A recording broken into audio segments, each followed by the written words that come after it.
Hello, good morning. Sindhu മോളൂസിൻ്റെ ഇന്നത്തെ വീഡിയോയിലോട്ട് എല്ലാവർക്കും സ്വാഗതം. എന്നാണ് വിശേഷം? എല്ലാവരും സുഖമായിട്ടിരിക്കുകയാണോ? ഞാനിവിടെ സുഖമായിട്ടിരിക്കുന്നു. എന്നാ പറയുന്നത്, കുറേ പരിപാടികളുണ്ട്. ഇന്ന് കഴിഞ്ഞ ദിവസം ഞാനൊരു കമൻറ്റ് കണ്ടു കേട്ടോ. പിന്നെ സിന്ധുമ ഇത്രയും പൈസ മുടക്കി മരുന്ന് വാങ്ങിച്ചിട്ട് സിന്ധുമ റെസ്റ്റ് എടുക്കുന്നുണ്ടോ, റെസ്റ്റ് എടുക്കാത്തതുകൊണ്ടാണ് വേദന കുറയാത്തതെന്ന് കേട്ടോ. നമ്മളോട് വൈദ്യുതി പറഞ്ഞ ആദ്യത്തെ പ്രാവശ്യം പോയപ്പോൾ പറഞ്ഞു വിട്ടത് 21 ദിവസം അനങ്ങാതെ ഒന്നും ചെയ്യാണ്ട് റെസ്റ്റ് എടുക്കണമെന്നായിരുന്നു പറഞ്ഞത്. ആ 21 ദിവസം ഞാനൊരു വെള്ളം പോലും തിളപ്പിച്ചിട്ടില്ല. എല്ലാം ചേച്ചിയോട് കൊണ്ടുവരുന്നു. ഈ ഫുഡ് കഴിക്കാൻ വരുന്നു, കുളിക്കുന്നു. പിന്നെ എന്നാ പറയുന്നത്, നമ്മുടെ വീഡിയോ നമ്മുടെ ഒരു വരുമാന മാർഗ്ഗമല്ലേ, അതിന് വേണ്ടി ഒരു 10-20 മിനിറ്റ് അത് ഞാനൊരു 3-4 പ്രാവശ്യമായിട്ടൊക്കെ ഇങ്ങനെ എണീറ്റും അങ്ങനെ ഒരുമിച്ച് അത്രയും സമയം പോലും ഇരിക്കുന്ന പോലും ഇല്ലായിരുന്നു.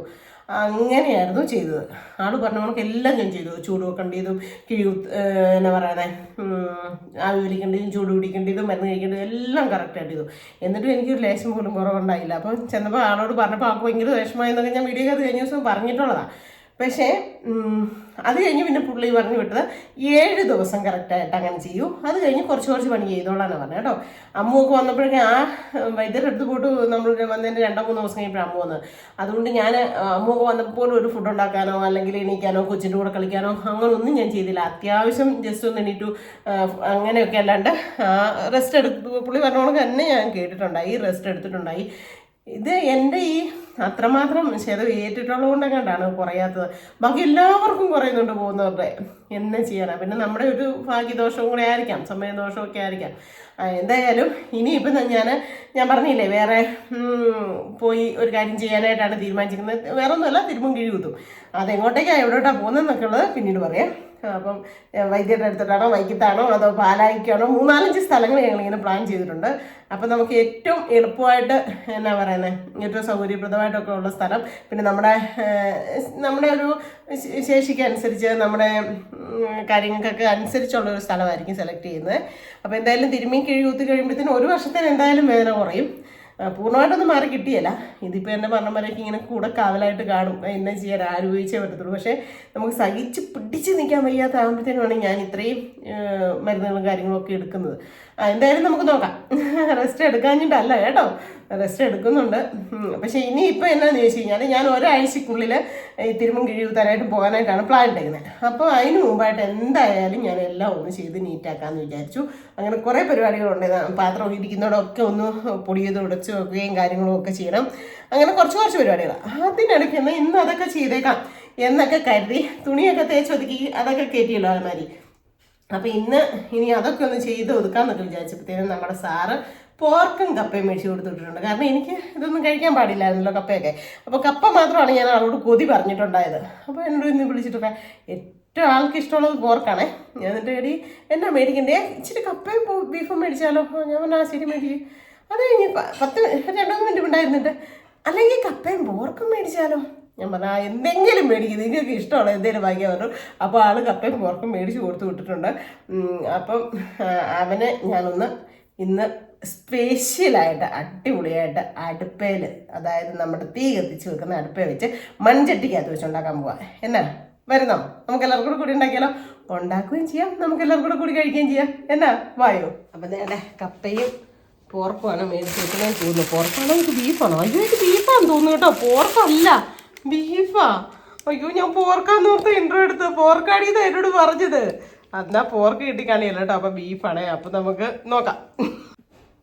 സത്യത്തിലുണ്ടല്ലോ, അടുപ്പ വെച്ച് പോർക്ക് കറി വെക്കാം, ഇത് സ്പെഷ്യലാക്കാം, മൺചട്ടിക്കകത്ത് വെച്ച് ആക്കാന്നൊക്കെ വിചാരിച്ചുകൊണ്ട് ഞാൻ ചെന്നപ്പോഴേ പോർക്കല്ല ബീഫ്. എല്ലും ഇറച്ചിയും കൂടിയാ, കപ്പയും കൂടെ. അപ്പം ആദ്യം എന്നോട് പറഞ്ഞു ബീഫ് മേടിക്കാന്ന് പറഞ്ഞു. ബീഫ് ഇവിടെ ഇല്ലടി, പോർക്ക് മേടിക്കാൻ, നല്ല പോർക്ക് ഇരിപ്പുണ്ടായിരുന്നു പറഞ്ഞു. അപ്പം ഞാൻ വിചാരിച്ചു പോർക്കാന്ന് കേട്ടോ. ഞാൻ പൊതി കഴിച്ച് നോക്കിയിട്ടുണ്ടായില്ല. അപ്പം പിന്നെ ഇനി അടുപ്പ വെക്കാനും ചട്ടി വെക്കാനും ഒന്നും പറ്റത്തില്ല. എല്ല് കൂടെ ചേർന്നാണ് നമ്മൾ കുക്കറി വെച്ച് നന്നായിട്ട് വേവിച്ചെടുക്കുന്നതാണ് നല്ലത്. അപ്പം നമുക്ക് പറഞ്ഞു ഞാൻ ഇങ്ങനെ തിരിച്ചെടുത്തേക്കുന്നു. അപ്പം നമുക്ക് കപ്പയും നല്ല കപ്പ വേവിച്ചതും നല്ല ബീഫ് കറി ഉണ്ടാക്കാം. എല്ല് കറി എല്ലാം തോന്നുന്നു, കൂടുതലും ബീഫും കാണും. അപ്പം എന്തായാലും നമുക്ക് അവനെ സെറ്റാക്കാം അല്ലേ. പോർക്കായിരുന്നെങ്കിൽ ഉണ്ടല്ലോ കട്ട് ചെയ്ത് കിട്ടിയാണ്. ഇതെന്നാന്ന് അറിയത്തില്ല, ബീഫ് കട്ട് ചെയ്തിട്ടില്ല. അതുകൊണ്ട് അത്ര സമയം എനിക്ക് നിൽക്കണം. ഏതാണേലും എനിക്ക് പണി തന്നെ. എന്നാ പറയാൻ, പെട്ടെന്ന് കട്ട് ചെയ്ത് എടുക്കാം. കുമാരി ചേച്ചി പുറത്ത് അവിടെ അലക്കുന്നുണ്ട് കേട്ടോ. അതാ സൗണ്ട് പടക്കോന്ന് നിങ്ങൾക്ക് സൗണ്ട് കേൾക്കാൻ പറ്റുമായിരിക്കുമേ. ഇങ്ങനെ എന്തെങ്കിലും ഒന്ന് ഉണ്ടാക്കി വെച്ചേക്കാണെങ്കിൽ പിന്നെ എനിക്ക് 3-4 ദിവസത്തേന് പിന്നെ എളുപ്പമുണ്ട്. ചേട്ടാക്ക് ഇഷ്ടപ്പെട്ട എന്തെങ്കിലും ഒരു സാധനം ഇങ്ങനെ ഉണ്ടാക്കി വെച്ചേക്കുവാണെങ്കിലേ എനിക്ക് എളുപ്പമുണ്ട്. അപ്പോൾ ഇന്നലെ കൊണ്ട് എല്ലാം കഴിഞ്ഞു. ഇറച്ചിയും മീനും എല്ലാം കഴിഞ്ഞിട്ടുണ്ടായേ. അപ്പം ഞാൻ പറഞ്ഞു ഇന്നൊരു ദിവസം മുളക് കൂട്ടി കഴിച്ചാൽ മതി പറഞ്ഞു. ഇന്നലെ മുളക് പൊട്ടിച്ച് വെച്ചു. അപ്പം അന്നേരം എനിക്കറിയാം ഇന്ന് പണി കിട്ടുമെന്ന്. കാരണം എല്ലാ ദിവസവും ഈ പണിക്ക് പോയിട്ട് നമ്മളെന്തിനാ അല്ലേ പണിക്ക് പോയി കഷ്ടപ്പെട്ട് നമ്മൾ ഇഷ്ടമുള്ള ആഹാരം കഴിക്കാൻ വേണ്ടിയിട്ടല്ലേ. ചേട്ടായിക്ക് എന്നെ ഇച്ചിരി ഇറച്ചിയുടെ ഒരു മണം ഉണ്ടെങ്കിലേ ചേട്ടായിക്ക് പറ്റത്തുള്ളൂ. പിന്നെ എന്നാ ചെയ്യാനാ. പിന്നെ ഇഷ്ട അനുസരണം ഞാൻ ചെയ്തും കൂടെ കൊടുക്കും. അതങ്ങനെ അങ്ങ് വഷളാനായിപ്പോയി. ഇപ്പം പിന്നെ വയ്യാണ്ട് വന്നപ്പോഴാണ് മനസ്സിലാകുന്നത്. കുറേ നാളായിട്ടൊന്നും ചെയ്യാണ്ടിരുന്നിരുന്നേ ഇപ്പൊ ചെയ്യാനും ഒരു മടിയാ, അറിയത്തുമില്ല, അതെല്ലാം മടുപ്പുവാ. ഞാൻ പറയാം ഞാനാ നിങ്ങളെ വഷളനാക്കിയത്, വഷളത്തരം മൊത്തം പഠിപ്പിച്ചത്, എല്ലാം ചെയ്തു തന്നത്. അയ്യോ. അപ്പൊ ഇവനെയൊക്കെ ചേട്ടാ മേടിച്ച എല്ലും ഇറച്ചിയും കൂടെ മേടിക്കത്തുള്ളൂ കേട്ടോ. എല്ലും ഇറച്ചിയും കൂടെ വെച്ചാലേ ടേസ്റ്റ് ഉള്ളതെന്ന് പറയും. പോത്താൻ തോന്നും. നല്ല ചുമല കളറൊക്കെയാണ് പിന്നെ മഞ്ഞ കളർ നെയ്യാ, വെള്ള കളർ നെയ്യോ അങ്ങനെ എന്നാണ്ടൊക്കെ പൂത്തിനുണ്ടെന്ന് തോന്നുന്നു. എനിക്ക് കറക്റ്റൊന്നും അറിയത്തില്ല കേട്ടോ. എന്തായാലും അപ്പം ഞാനിവനെയൊക്കെ ഒന്ന് ഞുറുക്കി സെറ്റാക്കിക്കൊണ്ട് വരാം. അപ്പോൾ ഞാൻ എല്ലാം കട്ട് ചെയ്ത് റെഡിയാക്കി എടുത്തുകൊണ്ട് വന്നിട്ടുണ്ട് കേട്ടോ. ഇനി ഇവനെ കഴുകി ബാക്കിയുള്ള പരിപാടി ചെയ്യാവേ.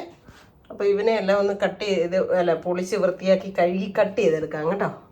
കറിവേപ്പിലയും പറിച്ചുകൊണ്ട് വെച്ചിട്ടുണ്ടേ. അപ്പോൾ സവോളയും ഇഞ്ചിയും വെളുത്തുള്ളിയൊക്കെ ഞാൻ കട്ട് ചെയ്തെടുത്തു. കറിവേപ്പിലയും മല്ലിയിലയൊക്കെ കഴുകിക്കൊണ്ട് വെച്ചു. മസാലക്കൂട്ടെല്ലാം എടുത്തിട്ടുണ്ട്. നമ്മൾ ഓട്ടുവറക്ക വറുത്താണ് ഇടുന്നത്. ഓട്ടുവറക്കെന്ന് വെച്ച് കഴിഞ്ഞാൽ എണ്ണ ഒഴിക്കാണ്ട് നന്നായിട്ട് പൊടി മൂപ്പിച്ചിട്ട് ചേർക്കും. അങ്ങനെയാണ് ഓട്ടുവറക്കെന്ന് പറയുന്നത് കേട്ടോ. ഇതിനകത്തുണ്ടല്ലോ ഒരു അരണക്കുഞ്ഞ് കയറിയിട്ടുണ്ടേ. അയ്യോ എനിക്ക് പേടിച്ചിട്ട് മേല ഇറക്കി വിടാൻ പറ്റില്ല. ഈ ജനലിൽ കൂടെ അങ്ങോട്ട് കയറിയതാണ്, ഇറക്കി വിടാൻ പറ്റുന്നില്ല. അപ്പം നമുക്ക് തീയൊക്കെ കത്തിച്ചു കൊടുക്കാം കേട്ടോ. ബീഫൊക്കെ കഴുകി കുട്ടപ്പനയാക്കി ഇവിടെ കൊണ്ട് വെച്ചിട്ടുണ്ട്. നമുക്ക് നന്നായിട്ട് ഇവനെ ഒന്ന് വറുത്തെടുക്കാം. അപ്പോൾ ഇവനെ നന്നായിട്ടൊന്ന് മൂപ്പിച്ചെടുക്കാം കേട്ടോ. മൂപ്പിച്ചെടുത്തിട്ട് നമുക്ക് എല്ലാം കൂടെ ചേർത്ത് അടുപ്പിൽ വെച്ച് വിസിലടുപ്പിച്ച് ഒരു 6-7 വിസിലാകുമ്പോഴത്തേനും നമ്മുടെ എല്ല് കറി സെറ്റാവും. അപ്പോൾ നമ്മൾ എടുത്തു വെച്ച മസാലപ്പൊടിയും വഴറ്റി മൂപ്പിച്ച് പിന്നെ ഉള്ളിയും ഇഞ്ചിയും വെളുത്തുള്ളിയും മല്ലിയിലയും കറിവേപ്പിലയും ഉപ്പും എല്ലാം കൂടെ ചേർത്ത് വെച്ച് കൊടുത്തിട്ടുണ്ട്. ഞാൻ ഇനി ഒരു ചെറിയ കപ്പ് വെള്ളം കൂടെ ഒഴിച്ചു കൊടുക്കും. എന്നാണെന്നറിയോ, എല്ലായതുകൊണ്ട് വേഗണം നന്നായിട്ട് ഒരു 10 വിസിലടുപ്പിക്കണം. ഓക്കെ. നമ്മുടെ നെയ്യ് കഴിഞ്ഞു പോയിട്ടുണ്ടായേ. ഇത്രയും പാൽപ്പാട ഉണ്ടെന്നാൽ അവനെയും കൂടെ ഒന്ന് നെയ്യാക്കി എടുത്തേക്കാമെന്ന് വിചാരിച്ചു. മിക്സിയിൽ ചേർന്നിട്ട് അടിച്ച് ഉരുക്കി വെക്കുവാണെങ്കിൽ. അപ്പം ബീഫൊക്കെ ഇവിടെ ഇരുന്ന് വേവുന്നുണ്ട്. ജനലയിലോട്ടൊക്കെ വിസിലടിച്ചിട്ടേ അപ്പോൾ ആ സമയം കൊണ്ട് ഞാൻ നമുക്കുണ്ടായിരുന്ന ആ പാൽപ്പാട വെച്ച് ബട്ടർ ആക്കി നെയ്യ് ഉരുക്കാനായിട്ട് അടുപ്പിലോട്ട് വെച്ചിട്ടുണ്ട് കേട്ടോ. അപ്പോൾ അവനെയും കൂടെ ഉരുക്കിയെടുക്കാം. ഇനി അടുത്ത പരിപാടി എന്ന് പറഞ്ഞാൽ കപ്പ പൊളിക്കാനാണ് കേട്ടോ. ഞാൻ ചെയ്തിട്ട് ഇടയ്ക്കിടയ്ക്ക് ഇച്ചിരി നേരം പോയി റെസ്റ്റ് എടുക്കും. എനിക്ക് പറ്റുന്നില്ല ഒരേപോലെ നിൽക്കാനായിട്ട്. ഈ കപ്പ ഇന്ന് പറിച്ചെടുത്ത കപ്പയെന്ന് തോന്നുന്നു. എന്ത് ചെളിയ മണ്ണ അപ്പടി നന്നായിട്ട് കഴുകി വൃത്തിയാക്കി എടുക്കണം. പൊളിച്ചിട്ടാട്ടേന്ന് വിചാരിച്ചു. മുറത്തേലേ ഇത് പറ്റണ്ടെന്ന് പറഞ്ഞ് ഞാൻ പന്ന പേപ്പറൊക്കെ എടുത്ത് വിരിച്ചതാണേ. കണ്ടോ ഇത്രയും നെയ്യ് കിട്ടി. ആ താഴെ ഇത്രയും കട്ട പിടിച്ചിരിക്കുന്നുണ്ട്. അത് അതിനകത്ത് ഇരുന്ന പഴയ നെയ്യാട്ടോ. അതിനകത്തോട്ട് ഞാൻ ഒഴിച്ചു കൊടുത്തു. നിറച്ച് കിട്ടി. പിന്നെ കറിയൊക്കെ ഇവിടെ റെഡി ആയിട്ടുണ്ട്. തുറന്ന് നോക്കിയിട്ടില്ല. കപ്പയൊക്കെ പൊളിക്കാൻ വേണ്ടിയിട്ടേ വന്നതാണ് കേട്ടോ. ഒരുമിച്ച് എല്ലാം കൂടെ ചെയ്യാൻ പറ്റത്തില്ല. അപ്പം കറി വെച്ചു. കറി വെച്ച് കഴിഞ്ഞിട്ട് പിന്നെ കുറേ നേരം കഴിഞ്ഞിട്ടാട്ടേന്ന് വിചാരിച്ചു. എൻ്റെ പൊന്നെ ഇല്ല എനിക്ക് നിൽക്കാൻ പറ്റുന്നില്ല. എൻ്റെ കാല് അധികം കൊടുക്കത്തെ വേദനയാണ്. അസാധ്യമാണ്. ഇങ്ങനത്തെ വേദന ഉണ്ടാകുമെന്ന് എനിക്കറിയത്തില്ല. ഞാനിപ്പോൾ എന്നറിയോ, ഇതൊന്നും കഷായം ഒന്നും കുടിച്ചിട്ടൊന്നും എനിക്ക് പറ്റുന്നില്ലല്ലോ. ചൂട് വെച്ച് നോക്കി ഒന്നും പറ്റുന്നില്ല. ഇപ്പം എനിക്ക് ഗൾഫിൽ നിന്ന് ഒരു മോള് കൊണ്ട് തന്ന സ്പ്രേ ഉണ്ടാകത്തങ്ങ് മൊത്തം കുളിച്ചിട്ടെടുത്ത് അടിച്ച് മുഴുവൻ അടിച്ച് കഴിയുമ്പോഴത്തേനും ഒരു ശകല സമയത്തേനും ഒരു ചെറിയൊരു തണുപ്പ് ഉണക്കൊക്കെ ഫീൽ ചെയ്തിട്ട് പിന്നെ ഒരു കുറച്ച് സമയത്തേന് വേദന കുറയും. പക്ഷേ അതിൻ്റെ ആ കെട്ട് വിട്ട് കഴിയുമ്പോൾ അതിൻ്റെ ഇരട്ടിയായിട്ട് വേദന വരും. അയ്യോ ഞാൻ മടുത്ത് കേട്ടോ. അതിനിടയ്ക്ക് ഇന്നൊരു പണി കിട്ടിയേ. ഈ അടുക്കളയുടെ ജനൽ ഞാൻ തുറന്നിട്ടേ ഞാൻ ഇതൊക്കെ ചെയ്യാനായിട്ട് അവിടെ പോയി നിന്നപ്പോഴത്തേക്കും അതിനകത്തൂടെ അങ്ങോട്ട് ഒരണ വരയ്ക്കകത്ത് കയറി. ഈ എന്നാ പറയണം, അത് എന്നിട്ട് ഇതിൽ കൊടുന്നുകൊണ്ട് അങ്ങോട്ട് ഓടുമ്പോൾ ഇങ്ങോട്ട് ഓടും, അങ്ങോട്ടോടും ഇങ്ങോട്ടോടും. ഇത് തന്നെ ഞാൻ എന്നാൽ തൂത്തുവാരിയും ചൂലും വെച്ചിട്ട് എങ്ങനെയെങ്കിലും ഇതിനൊന്ന് മുറ്റത്തെ ആക്കി കളയാമെന്ന് വിചാരിച്ച് നോക്കിയിട്ടുണ്ടല്ലോ. പറ്റുന്നില്ലെന്നേ. അതാണ് ആ പാത്രത്തിൻ്റെ ഒക്കെ ഇടയിലോട്ടൊക്കെ കൊണ്ട് കയറിപ്പോയിട്ടുണ്ട്. എൻ്റെ ദൈവമേ, ഇങ്ങോട്ട് വരാതിരിക്കാൻ വേണ്ടിയിട്ട് ഞാൻ ഈ കഥ അടച്ചിട്ട്. അയ്യോ, ഭയങ്കര ധൈര്യശാലി അല്ലേ. ഭയങ്കര മണ്ണ് കേട്ടോ. ഇത് ഈ കണ്ടെത്തിയതായിട്ട് പറിച്ചാന്ന് തോന്നേ. നമ്മുടെ ഇവിടുത്തെ കപ്പ തന്നെയാന്ന് തോന്നുന്നു കണ്ടിട്ട്. അപ്പം പൊളിച്ചിട്ടൊന്ന് കഴുകിയിട്ടേ കൊത്തിഞ്ഞുറുക്കത്തോട് ഞാൻ. അതുകൊണ്ട് പിന്നെ കുഴപ്പമില്ല. ഇനി ഇതും കൂടെ എങ്ങനെയാണോ ഒന്ന് വേവിച്ച് വെച്ച് കഴിഞ്ഞാൽ പിന്നെ ഇച്ചിരി നേരം പോയി എവിടെയെങ്കിലും കയറി കിടക്കായിരുന്നു. കുളിച്ചു, എല്ലാ പരിപാടിയും കഴിഞ്ഞു. പക്ഷേ ഈ പറഞ്ഞ പോലെ പറ്റുന്നില്ല നിൽക്കാനായിട്ട്. ഉച്ചയ്ക്ക് മുമ്പേ തല കഴുകിയതാണ്. എന്നിട്ട് ഇപ്പം ഞാൻ ഒന്ന് ഇതാക്കിയിട്ട് താഴോട്ട് കിട്ടിച്ച. ഉച്ച കഴിഞ്ഞാൽ തല കഴുകാൻ പറ്റത്തില്ല. അതുകൊണ്ട് കുളിക്കുന്നത് നേരത്തെ കുളിച്ചില്ലേലും പറ്റത്തില്ല. അതുകൊണ്ട് കറിയൊക്കെ വെച്ചിട്ട് ഞാൻ പോയി കുളിയും പരിപാടിയൊക്കെ കഴിഞ്ഞു. ഇപ്പോൾ ഉണ്ടല്ലോ ഒരു പറ്റിയേ വീഡിയോ എടുക്കാനായിട്ട് ഞാൻ ഐഫോണൊക്കെ ഇവിടെ കൊണ്ടുവന്ന് സെറ്റാക്കി സ്റ്റാൻഡിലൊക്കെ വെച്ചു. എന്നിട്ട് കപ്പയെ തൊട്ട് കഴിയുമ്പോൾ കയ്യെ നിറച്ച് ചെളിയായില്ലേ. അപ്പോൾ ഇനിയും പിന്നെ ഫോണെ ഇത് ചെയ്യണമെങ്കിൽ ഞാൻ എണീറ്റ് അവിടെ പോകണം. പോയി കൈ കഴിയിട്ട് പിന്നെ തുടച്ചിട്ട് വരണം. ഭയങ്കര മണല. അയ്യോ, ഞാൻ ഒരു വിധത്തിൽ ഇവിടെ ഒക്കെ ഒന്ന് തൂത്തിട്ടത്. എൻ്റെ ദൈവമേ, ഇനി ഇങ്ങോട്ടൊക്കെ കൂടെ വിട്ടിട്ട് അതിൻ്റെ കൈ കഴുകണ്ടേ ഞാൻ വീണ്ടും ഇത് ക്യാമറയൊക്കെ സെറ്റാക്കണമെങ്കിൽ. എന്നെ ചെയ്യാനാന്ന് ഓർത്ത്. എൻ്റെ ഫേസ് കാണുമ്പോഴേ ഇത് ഓപ്പൺ ആകുന്നത്. അങ്ങനെ അന്ന് വിഷ്ണു എന്നോട് കാണിച്ച് ചെയ്ത് വെച്ചേക്കുന്നത്. ഫേസ് ഓപ്പണോ എന്താണോ അങ്ങനെയാണ് റെഡിയാക്കി വെച്ചേക്കുന്നത് ഐഫോൺ. എന്നിട്ട് എൻ്റെ ഫേസ് കാണുമ്പോൾ ഇത് ഓണാവും. പക്ഷേ ക്യാമറ വരത്തില്ലല്ലോ. ക്യാമറ വരത്തില്ല. പിന്നെ ഇങ്ങോട്ടേക്ക് തിരിഞ്ഞായിരിക്കുകയല്ലോ ഇരിക്കുന്നത്. ചിലപ്പോൾ അങ്ങോട്ടേക്കായിരിക്കും. അപ്പം ഞാൻ എന്നറിയോ, hey Shri please open the camera. ഉടനെ തന്നെ അങ്ങനെ ആക്കി തന്നു കേട്ടോ. കഴിഞ്ഞ ദിവസമേ ഞാൻ ഈ ചേട്ടായി ഉണ്ടായിരുന്നു ഒരു ദിവസം ഇതേപോലൊക്കെ തന്നെ എന്തോ പറഞ്ഞ് ഞാൻ ഇതേപോലൊക്കെ എന്തോ കഴിച്ചുകൊണ്ടിരിക്കുകയോ കുടിച്ചുകൊണ്ടിരിക്കുകയോ ഉണ്ടായിരുന്നു. അന്നേരം ഇതൊന്ന് കാണാമെന്ന് വിചാരിച്ചുകൊണ്ട് ഞാൻ എന്തോ ന്യൂസോ എന്തോ കാണാൻ വേണ്ടിയിട്ട് ഞാൻ പെട്ടെന്ന് പറഞ്ഞു, high Siri please open the YouTube എന്ന് വെച്ചാൽ. അന്നേരം യൂട്യൂബ് വന്നേ. അപ്പോൾ ചേട്ടായി 2 ദിവസം കഴിഞ്ഞപ്പോൾ ഫോൺ അവിടെ ഇവിടെ വരും. Hey Siri open the WhatsApp. Hey Siri. ഞാൻ പറഞ്ഞു, നിങ്ങൾ ഹേയ് സിറി വെച്ചാൽ ഇതും സിറി വരികയല്ല, ഞാൻ വെക്കണം, എൻ്റെ സൗണ്ട് കേൾക്കണം അത്. അപ്പോൾ ഇപ്പം ഞാൻ അങ്ങനെ പറഞ്ഞ ഉടനെ ഓപ്പണായി കിട്ടി കേട്ടോ. എന്തൊക്കെ മുടിഞ്ഞ സൗകര്യങ്ങളല്ലേ. ശരിക്കും ഒന്ന് ഓർത്ത് വയ്ക്കേ. എൻ്റെ പൊന്ന് ദൈവമേ മതി. കാലത്തിൻ്റെ ഒരു പോക്കേ. എവിടെ കിടന്ന സിന്ധു സുനില ഇപ്പം ഐഫോണൊക്കെ വെച്ച് ഹേസറിയൊക്കെ വെച്ച് ഓപ്പൺ ചെയ്ത. ദൈവമേ, എന്തായാലും കൊള്ളാം. അയ്യോ, എനിക്കിതൊക്കെ ഒരു കൗതുകമായിട്ടാണ് തോന്നുന്നത്. ശരിക്കും അത്ഭുതവും കൗതുകവും ഒക്കെ ആയിട്ടാണ് തോന്നുന്നത് കേട്ടോ. അതുകൊണ്ട് ഞാൻ ഇരുന്നുകൊണ്ട് പറയുന്നത്, ഇതിനകത്ത് എന്നെ ഇത്ര വലിയ ആനക്കാരി ഞങ്ങളൊക്കെ ഇങ്ങനൊന്നും അല്ല. ഇതിൻ്റെ അപ്പുറത്തെ സംഭവങ്ങൾ ശരിയാണ്. നിങ്ങൾക്ക് ഒത്തിരിയും നല്ല വിദ്യാഭ്യാസവും നല്ല കാര്യങ്ങളും ഒക്കെ നല്ല നോളജും എന്നാ പറയുന്നത് ഒക്കെ ഉള്ള നല്ല നല്ല കമ്പ്യൂട്ടറും ലാപ്ടോപ്പും ഒക്കെ ഉപയോഗിക്കുന്നവരൊക്കെ ആയിരിക്കും. അപ്പം ഞാൻ ഈ പറയുന്നത് കേൾക്കുമ്പോൾ നിങ്ങൾക്ക് കളിയാക്കാൻ തോന്നുമായിരിക്കും. പക്ഷേ എൻ്റെ ഒരു ഇത് വെച്ച് എനിക്കിതൊക്കെ ഭയങ്കര സംഭവമായിട്ട് തോന്നുന്നുണ്ട് കേട്ടോ ശരിക്കും. അപ്പോൾ ഇവനെ ഒക്കെ ഒന്ന് പൊളിച്ച് കൊത്തി ഞുറുക്കി നിന്നോണ്ട് ചെയ്യാൻ പറ്റുന്നില്ല. നിൽക്കുമ്പോഴത്തേനും കാല് തളർന്നു പോകുന്നവരെ പൊളിച്ച് എടുത്ത് കേട്ടോ. കണ്ടോ, ഇനി ഇവനെ ഒന്ന് കഴുകി റെഡിയാക്കി എടുക്കട്ടെ. കപ്പ പച്ചക്കപ്പയാണ് വായിക്കാത്ത കേട്ടോ. അയ്യോ, കപ്പ പൊളിച്ചാൽ കപ്പ കഴിക്കും. അതുപോലെ തന്നെ ചക്ക പൊട്ടിയാൽ ചക്ക കഴിക്കും. കപ്പ ഒത്തിരി കണ്ടമാനവും കഴിക്കില്ല. ചക്കയാണെങ്കിൽ കുറേ കഴിക്കും. ഈ പ്രാവശ്യം ചക്ക വെട്ടാനും വേവിക്കാനും ഒന്നും പറ്റിയില്ല. അപ്പോൾ ഒരു കപ്പ ഉണ്ടല്ലോ കൊത്തിഞ്ഞു കുറിക്കാൻ ഒരു 3-4 പ്രാവശ്യം നന്നായിട്ട് കഴുകി വരണം കേട്ടോ. എന്നാന്ന് വെച്ചാൽ ഈ കപ്പയ്ക്ക് കുറേ ഇതുണ്ടെന്ന് പറഞ്ഞത് അതെല്ലാം പോയി കിട്ടണം. അല്ല, ഏറെ വെള്ളത്തിൽ കഴുകണം, ഏറെ വെള്ളത്തിൽ വേവിച്ചെടുക്കണം, കുക്കറിൽ വേവിക്കരുത്. ഇതൊക്കെ എന്നോട് കഴിഞ്ഞ ദിവസം ചേച്ചിക്കുട്ടി പറഞ്ഞു തന്നാ കേട്ടോ. കപ്പയെ അവിടെ റെഡിയായി സെറ്റായിട്ടുണ്ട് കേട്ടോ. കണ്ട കപ്പ വേറായി. പിന്നെ കപ്പയ്ക്ക് അരയ്ക്കാൻ വേണ്ടിയിട്ട് എടുത്ത് വെച്ചേക്കണേ. മുളക്, കൊച്ചുള്ളി, വെളുത്തുള്ളി, കറിവേപ്പില, തേങ്ങ, മഞ്ഞൾപ്പൊടി, ഇത്രയും സാധനം നമുക്കൊന്ന് ഒതുക്കിയെടുത്ത് അവനെ ഊറ്റിയിട്ട് ഉപ്പും കൂടി ചേർത്ത് അങ്ങോട്ട് ഇളക്കിയാൽ മതി. അപ്പം നേരെ കപ്പയുടെ അരപ്പൊക്കെ ഇട്ട് കൊടുക്കുവാണേ. ഊറ്റി കഴിഞ്ഞപ്പോഴത്തേനും കണ്ടോ കുറച്ചായി കേട്ടോ. കലം നിറച്ചുള്ള ഊണൊക്കെ ഉണ്ടായിരുന്നല്ലേ മുമ്പേ കണ്ടപ്പോൾ. ഉപ്പിട്ട് കൊടുക്കുവാണേ. അപ്പോൾ വെള്ളം പറ്റട്ടെ കേട്ടോ. സമയം കണ്ടോ 5:15. ഇന്ന് രാവിലെ മുതൽ മഴയായിരുന്നേ. ഇപ്പം ഞാൻ വെയിൽ സൂര്യൻ ഉദിച്ചേക്കുന്നു. ഉണ്ടോ കപ്പളത്തിൻ്റെ ഇടയിൽ കൂടെ നോക്കി.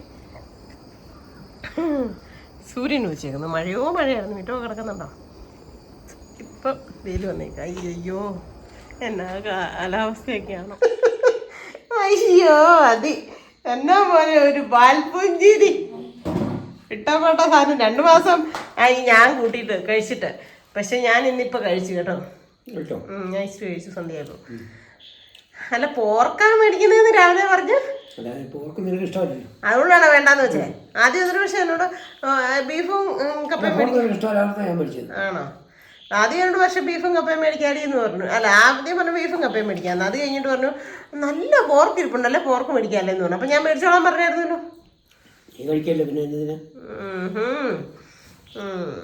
ഞാൻ കഴിച്ചിന്ന് ഒത്തിരി 2 മാസമായി അല്ലേ ഞാൻ കഴിച്ചിട്ട്. എൻ്റെ അമ്മ.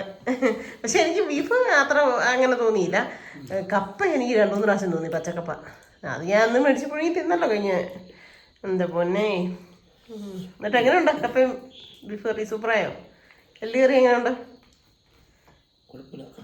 കുഴപ്പമില്ലാന്ന് വെച്ചാൽ എന്തോ ഒരു സംതിങ്. അയ്യോ എന്നാ കുഴപ്പം? നന്നായിട്ടില്ല ശരിക്കും. എന്നാ ബീഫ് കൊള്ളത്തില്ല കേട്ടാ. എന്നാലും എൻ്റെ കുഴപ്പം നീ സമ്മതിക്കുന്നില്ല. ഇന്ന് എന്നോട് പറഞ്ഞു ഞാൻ അങ്ങനെ പറയത്തുള്ളൂ, എന്നും കൊള്ളൂ എന്ന് പറഞ്ഞിട്ട് ഇന്ന് ഞാൻ വീഡിയോയ്ക്കകത്ത് അങ്ങനെ പറയത്തുള്ളൂ എന്ന് പറഞ്ഞോട്ടോ തന്നെ വിളമ്പിക്കൊണ്ടൊക്കെ വന്നു കേട്ടോ. എന്നിട്ട് ഒരു ശക്കല ഉപ്പിൻ്റെ പോരായ്മ ഉണ്ടായിരുന്നു, ഇച്ചിരി ഉപ്പുപൊടിയും കൂടി ഇട്ട് ഇളക്കി. എന്നിട്ട് പറഞ്ഞുകൊണ്ടാണ് വന്നത്. ഇന്ന് നോക്കിയോ വീഡിയോയ്ക്കകത്ത് ഞാൻ പറയും അത്ര കൊള്ളത്തില്ല, സൂപ്പറല്ലെന്ന് പറയുന്നത്. പക്ഷേ സൂപ്പറാണ് കേട്ടോ. ഞാൻ കഴിച്ചാ അത് വെടിയടിക്കുന്ന ഞാൻ കഴിച്ചു.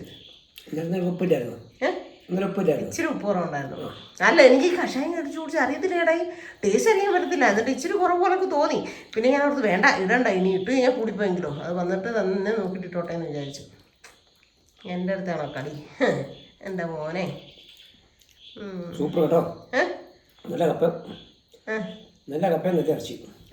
എന്നിട്ട് എന്നെ പറ്റിക്കാൻ വേണ്ടിയിട്ട് ആദ്യം പറഞ്ഞു എല്ലാവരും കേൾക്കാൻ വേണ്ടി. എൻ്റെ മോനെ എന്നോട് പറഞ്ഞിട്ട് വന്നായതുകൊണ്ട് എനിക്കത് മൈൻഡായില്ല. അല്ല കേൾക്കുന്നവർക്ക് ചിലപ്പോഴേ അല്ല ചിലപ്പോൾ ഓക്കെ അല്ലേ, ചിലപ്പം ചിലതൊക്കെ ഫ്ലോപ്പ് ആവും അല്ലേ. എപ്പോഴും ഒരേ പോലെ നല്ല കപ്പയായിരുന്നു. തുളച്ച് അന്നേരം എന്ത് കേട്ടോ നല്ല സൂപ്പർ കപ്പ. ഏതാ ഇവിടുത്തെ കപ്പ? ഇത് നമ്മുടെ ഇവിടുത്തെ ചുമ്മാ അല്ല നല്ല കപ്പയായിരുന്നു. പച്ച കഷ്ണമാണല്ലോ ഞാൻ കുഞ്ഞി കുത്തിപ്പോൾ തിന്നു. അപ്പോഴും നല്ല രുചി ഉണ്ടായിരുന്നു. എന്നാൽ പിന്നെ ഇതിനൊരു വൈൻഡപ്പ് കൊടുത്തേക്കാം. അപ്പോൾ ഇന്നത്തെ ഒരു വിശേഷമൊക്കെ ഇത്രയൊക്കെ ഉള്ളൂ. എല്ലാവർക്കും ഇഷ്ടമായെങ്കിൽ ലൈക്ക് ചെയ്യണം, കമൻറ്റ് ചെയ്യണം, ഷെയർ ചെയ്യണം, സബ്സ്ക്രൈബ് ചെയ്യണം. അപ്പോൾ പുതിയൊരു വീഡിയോ വരുന്നവരെല്ലാവർക്കും ടാറ്റാ.